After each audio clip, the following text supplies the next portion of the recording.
Itong araw nga pala ay first day of school ni Yana. Excited na siya. Tara, samahan nyo kami. At ngayon nandito na siya sa room. Ayan ang bagong mga classmate niya. Dami si classmate. Pati ang kanyang teacher nandyan. Excited na yan. Okay, goods naman siya. Hindi naman siya nagpaiwan. Hindi naman siya umiyak. At ito nga pala, pinapila sila sa labas para pumunta sila sa may stage para mag-flag ceremony. Napakaraming nanay, napakaraming estudyante. Handa-handa silang mainitan, masuportahan lang kanilang mga anak. All goods lang naman ang lahat. At yan, naglalakad na sila papunta ng stage kasi mag-exercise na daw sila.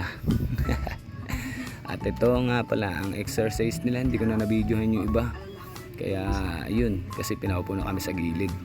Kaya hanggang dito na lang. Maraming salamat po. God bless.